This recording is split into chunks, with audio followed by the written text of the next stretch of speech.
Welcome to the Myofascial Magic in Action podcast. And I'm thrilled to be here with you today. My name's Joanne Avison, and this is my very dear friend and colleague, Paul Thornley. Hi, Paul. How are you doing? Good afternoon, Joanne. Very good.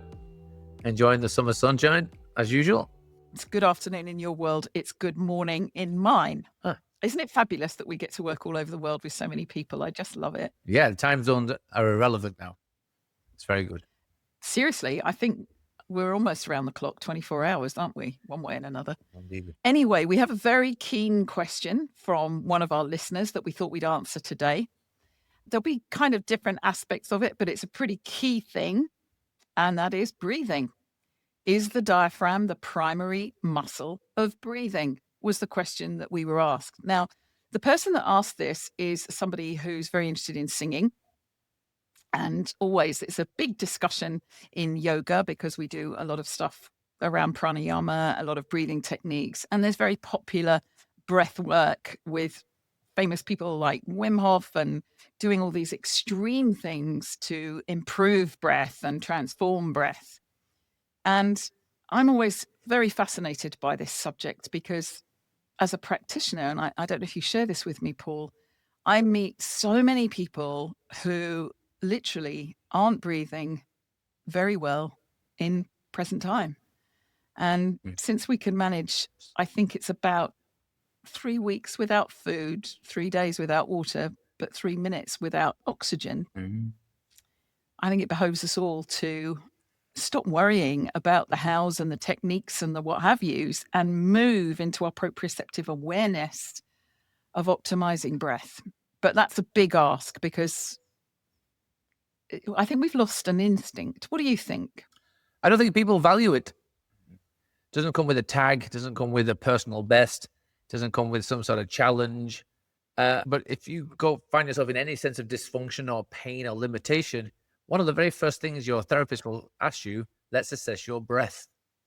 And there's a very good reason for that, because breathing is environmentally influenced. And we tend to be in environments where breath is taken for granted. But when you breathe well, you move better. When you breathe well, you think more clearly. You're more attuned to yourself. But most people don't value that until all of a sudden things are not going quite tickety-boo. Things are really a bit skew-iffed. There's a little bit of a niggle. There's a lot of limitation. Breathing becomes difficult or restricted. And then they go and try and investigate, oh, how do I improve this? How did I not notice it was going in such a poor direction that I've ended up in this position? I love that. I love that, Paul, because what I think you're saying is until it's inhibited or stopped or there's pain involved or something else says, hang on, something's wrong here, we're not activated into our primary instinct. Yeah, it's like this. Breathing is only valuable when you can't do it. And then you have to go, oh my God, where's my breath? Why have I lost the ability to breathe? And they tend to be environmentally influenced. Like in the water is a prime example. If you go into the water and you try to hold your breath, you'll find quite quickly that you come to the surface. It's very hard to stay underneath when you hold your breath because you inflate and you hold and become too buoyant. And it's hard to have a nice, smooth swimming technique. And then people panic. How do I breathe under the water and with the water? And then likewise, you transfer that into the training facilities. The way most people are taught to breathe is to breathe out on exertion, as if you're only exerting yourself in one direction. And they teach that, don't they? Take a breath in to prepare, breathe out to push. And I attune that to the likes of a rocket. Use all of its energy to go in one direction and let gravity bring you back. Whereas really, we're more like a hot air balloon. We want to have the buoyancy and capability to glide around our environments, have that athletic performance available to us, but have the refined subtlety of skill to know that we're in charge of where we go and how we go there by managing the way our breath really and truly influences the volume inside you. Because you can have the biggest muscles in the world, but if you don't have the ability to breathe well, it will bring your life to a real crashing halt very quickly. Oh, so true. So when we get hung up on breathing, and listen, I have huge admiration for a lot of my colleagues around the world who've written books about breathing and so on. And, you know, Jill Miller's book, absolutely lovely one with so many techniques and so many resources. But I think there's two issues I want to ask you about. One is let's use the question, is the diaphragm the primary muscle of breathing? And the other one is breathing is a natural instinctive process, which means it's not an intellectual process, which means we can describe it as many which ways as we want. It's something we have to feel. And I think this is one of the big dilemmas that we come across a lot, Paul, is that when we're teaching, we're really giving people the experience and encouraging them to find out somatically what's going on for them, not just intellectually with an explanation. And it's a very difficult area to navigate. So let's start with the first question, the diaphragm. Is the diaphragm the primary muscle of breathing? How would you answer that? Well, it's been designated as such. It has been designated as the top of your diaphragm. The big beast. It's the big one. It's the big umbrella. It creates this lovely pressurized environment internally. And if we don't do diaphragmatic breathing, then we're all dead. And this is partly true, but mostly not so. Because it can't monopolize the whole breath technique or the way you breathe. It is there and it will respond to how you breathe. It's a responsive tissue. It can't command an outcome. It is involved in how an outcome is explored, and you benefit from the effect of it collaborating with all of your tissues around you, especially anything that touches and surrounds the lungs and the ribcage. And because one tissue can't be so superior, because we know if you so much as twist a rib inappropriately for any reason, shape or form, you will struggle to breathe, let alone move. I've done it. So now a rib is now the primary tissue. Or is the intercostals between the ribs the primary tissue? Or is the diaphragm or the lungs or the tongue or the heart or the liver or any of the viscera down to the pelvic girdle and now the pelvic floor? Is that the primary? And what really is important is how is their relationship? So they're all collaborating. So you have a quality of breath that you do get this 3, 4, 5-dimensional motion of all of you during breath. So it's a broader question that requires a little bit more of an open-mindedness. So we're not restricted by the limitations of an apparent location, an apparent action of a muscle, but understanding how we have this lovely continuity of all muscular structures within the fascial environment that they self-grew and self-organize. And we make sure that they remain well-organized so that they allow all organs to perform efficiently and effortlessly and symbiotically together, so they retain functionality throughout, so that breath doesn't become an issue. And that's the part. So then I would then say the foot is the primary organ of breath. Because if you can't move, if you're not moving, then you don't need to breathe at all. You could just go through your, be very Well, you have to breathe a little, but yeah. Yeah, well, you don't have to exert breath if you're not moving. But so if those who are not moving their foot and they're struggling to stand up and locomote around the world in some fashion or other, whether it's slow or fast, there is no challenge to any of this architectural magnificence that we are made of. We just meander through life. I remember you and I on a dissection together. This is just a little brackets for you gorgeous listeners out there. I know you've followed me and Paul for a while. If you have, and if you haven't, please do, because we tell lots of lovely stories from the lab. And I remember, I think was it the first time we met? I don't know, but we were definitely in the lab working in soft fix teal. Mm-hmm. And we had a lady in her senior years when she had passed, and the diaphragm was transparent. Do you remember? Yeah, that's right. And it literally was like 2 folds of cling film with a little densified opaque bit in the middle that was what we would call the central tendon.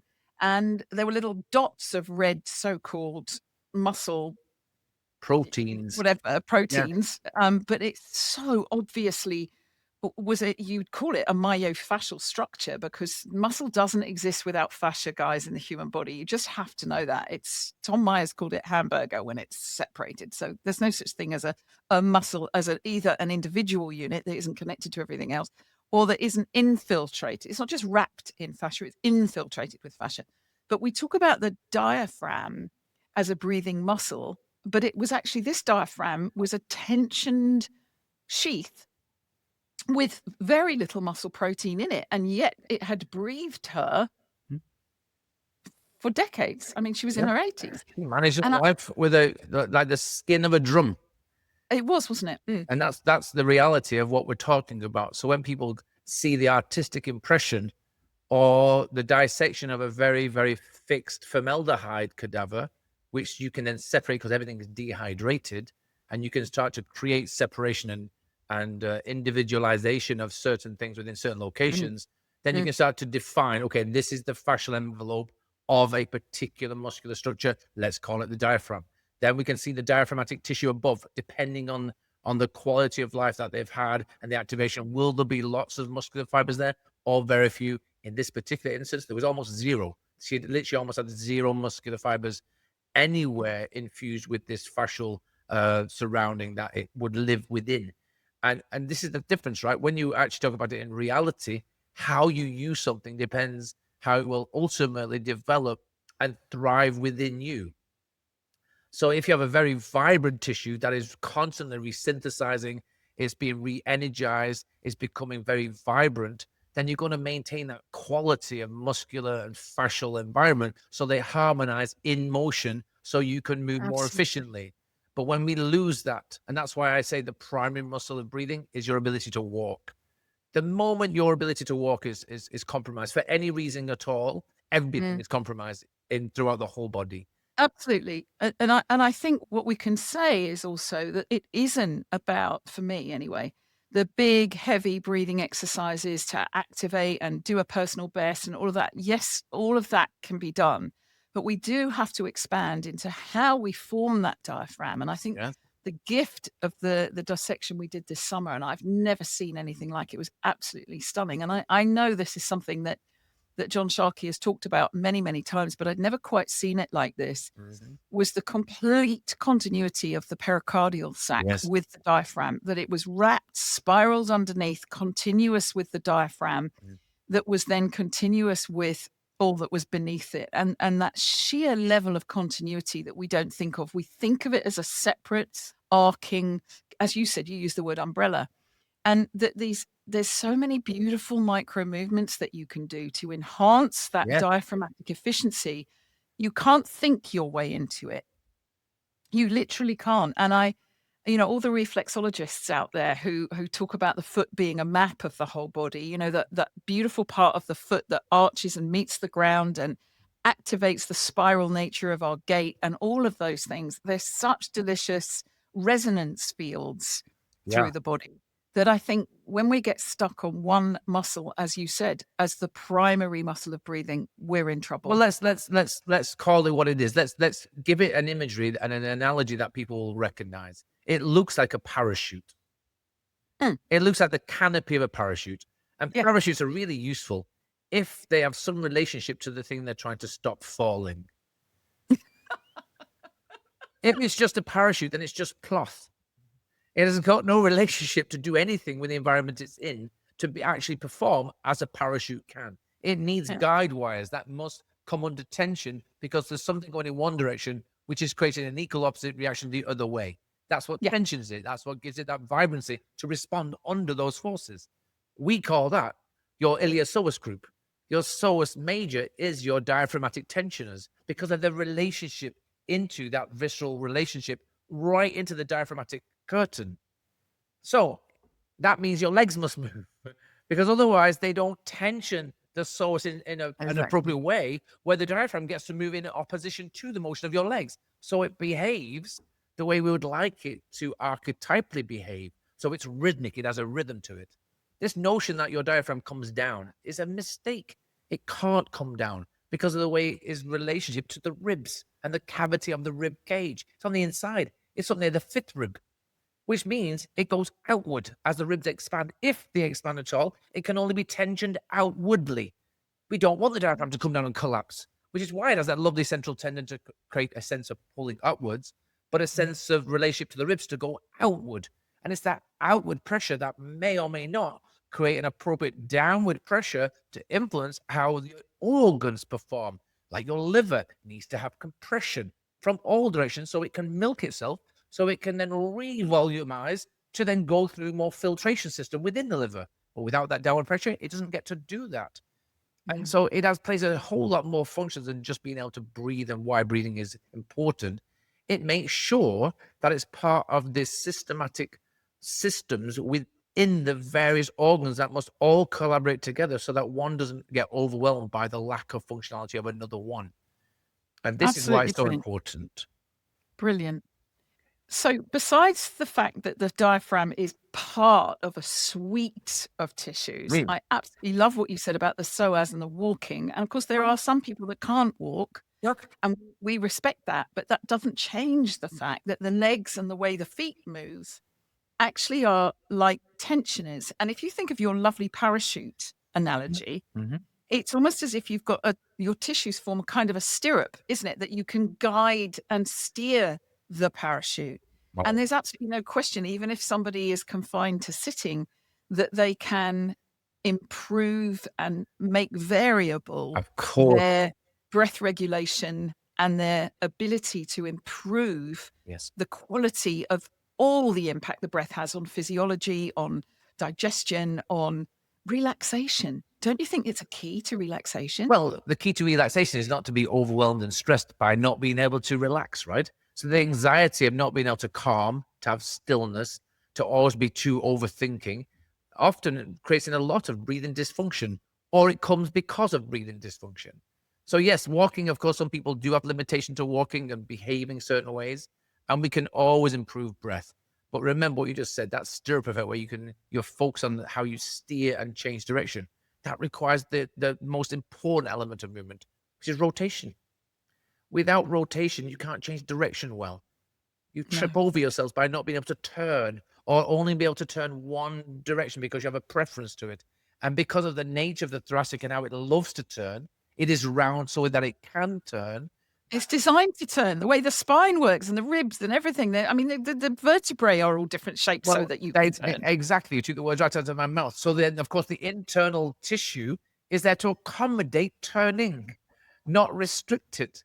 But it becomes very restricted because of environmental dictatorship. We say we can't move, we must sit still. So we do. We say we must push hard. So we do. Rotation is the Yep. essence of effortless life and movement. It really is. And because we're designing such a round aspect, whereas we're more predominantly of a round structure, we present ourselves with everything within the round, everything inside accommodates the fact that we're round and that we're meant to move in a round way. The diaphragm is not a flap. It's not like an envelope. It is a continuous round canopy that is hanging in our vertical structure. And it should float and it should have the very same characteristics as a fabric. It's not meant to be stiff and hard like the roof of a house. It's different. But we need to encourage it to have this rhythmic flow to it by encouraging breath to have a really positive influence upon it so that it can influence all of the other structures that are surrounded and collaborate with it together so that it's not primary, that it's part of a unification of systems that unify together. So there's this hierarchy of tissue doesn't exist in this particular situation because it can't be the leader of the gang when there's nobody else playing within it. Wow, that's so well said. And I think also the other part of it is that we sometimes over focus on the breath as if there's a right way of being. And I know from my own experience of decades now of yoga and yoga therapy, we get very, very focused on the breath. And while I totally endorse assisting what's called paradoxical breathing, because that's often, and this is what I wanted to go to, there's an emotional shock to the system or there's trauma or whatever that is for that person, and they've kind of gasped, they've done something that's held that breath. Yeah. And as a craniosacral therapist, I know that that can arrest a lot of functioning as a child, for example. And I think from a fascial point of view, it sort of crystallizes in the tissue, and that it's actually possible to breathe in a way to slow down enough to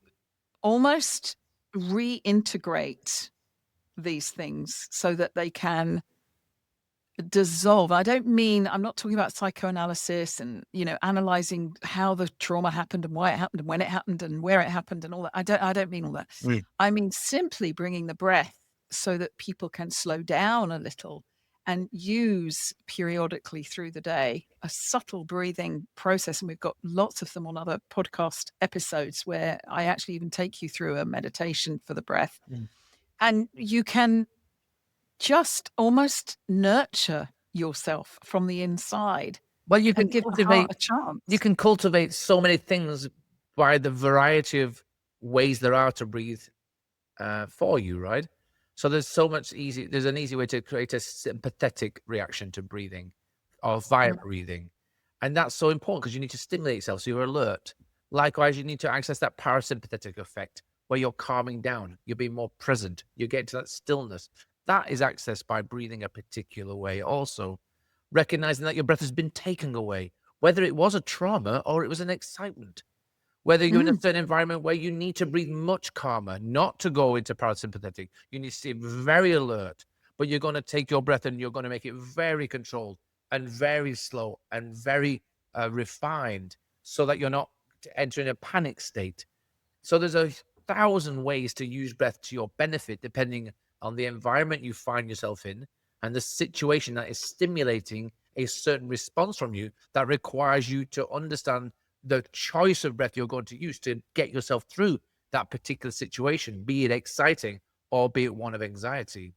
And that's what's so important about breathing. Rather than feeling that I must make this diaphragm move, I must make sure that I'm aware of where I am. So I would say your primary breathing tissue is your skin, because it is literally how you feel your sonar array going around you. Because when you feel threatened in any way, everything slows down and starts to resist behaving well. When you feel excited, everything can sometimes go over hyperactive and hyper responsive.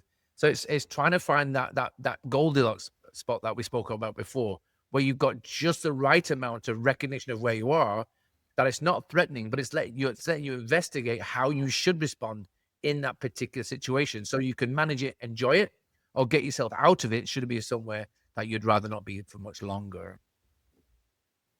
Well, I always find it a very dear friend. And there's the spiritual aspect of this all, that you can't actually stop yourself breathing. I mean, I'm not saying people can't take their own lives, but you can't do it by suffocating yourself. Your body won't let you. It'll pass out first. And I always love the notion of receiving the breath rather than taking it. And that we're being breathed. We're on a planet that we're co-breathing with trees. And we don't necessarily need to know that, but the millions and millions of atoms that we're breathing moment by moment, we don't really know what breath is. No. And this idea of restricting it to a particular muscle or the master muscles of breathing and all of this is just like, yeah, okay, that's a nice story, but it's not actually the point. It's what happens to me when I'm in a situation, and this happens like, sometimes if I'm in a hurry somewhere, and where I live, there's a lot of level crossings where there's trains coming and you're forced to stop. And if you forget to allow that extra 20 minutes, it can just simply be you're on the way somewhere and you've got to get back in good time and you're stuck at a level crossing and you're not going anywhere. You're not going to argue with a train. And I sit there and I'm like, oh, blah, blah, blah, blah, blah. And I'm kind of training myself to just, okay, this is a wonderful opportunity. In through my nose, out through my mouth. Slow it down. Just because I can. Just for a few minutes, just while I'm sitting there at that level crossing. And it's just like time stands still. And I start thinking, oh, hang on a minute. There I am. Well, you have to make a choice, don't you? You have to make a choice of the situation overwhelming the rationalization that you were late. Like, they didn't change the train timetable to irritate your day. You were late. So you use it as an opportunity. I have a similar situation where my hobby is doing jiu-jitsu. And if I choose or I don't behave a certain way, somebody gets the better of me. And I've got to problem solve in that situation. The first thing we're taught to do, but it's the last thing people get very good at, is making sure that you're breathing. Because when you get anxious because somebody's overwhelming you with their technique or their weight or the position they've got you in, and you feel you're overwhelmed by limitation, you can't get out, you're trapped. And it's a metaphor for life. If you can just focus and go, I'm in a really terrible situation here. And if I panic, it gets a lot worse. If I don't focus on breathing, it gets a lot worse, a lot faster. So the first thing you do is you go, can I breathe in? What if I can breathe in? I can breathe out. Now, can I repeat that and find space to breathe in a very uncomfortable situation? Because if I can, then it's not the end of the world. It means I've still got options available to me. And that is a metaphor for every situation you'll find throughout every single day-to-day aspect of your life, be it at home or at work or at sport or just on your bloody own. Am I able to take a moment and decide what I'm going to do and how I'm going to go about doing it? Or as the environmental situation overwhelmed me and I've lost that option? And that's when you then, first thing you have to think of is, I need to take a breath. And this is so valuable to everybody. So instead of thinking muscular, think situation, think emotion, think calming, because think more rational. And then you can go, if I can breathe, then all options are still available. But when that breath and that option is reduced to almost nothing, then you have to then decide how you have to be much more skilled at navigating that opportunity, that restriction, that limitation that you've allowed to build and accumulate over that particular time. Love it. Great note, because we don't do victims. No. And we think we've got some power. And while we're living and breathing, stop, take that breath, receive that breath. Yes. And enjoy that moment. Yeah. And move more frequently and have fun with your movement and have fun being able to breathe. And it's true. I love that analogy. And it's not an analogy, it's science, right? It's a fact. As the trees breathe in, we've already breathed out, and vice versa. We are very symbiotic in that way, which is why we need trees as much as they need us. And that's why this circle of life is so delicious when you recognize we're part of it. And we're all in the round. There we go. God bless you all. Check out the links below. Find anything you need. Click the subscribe button if you haven't already. And we look forward to next time. Take care. Bye, Paul. Bye, guys. Take care.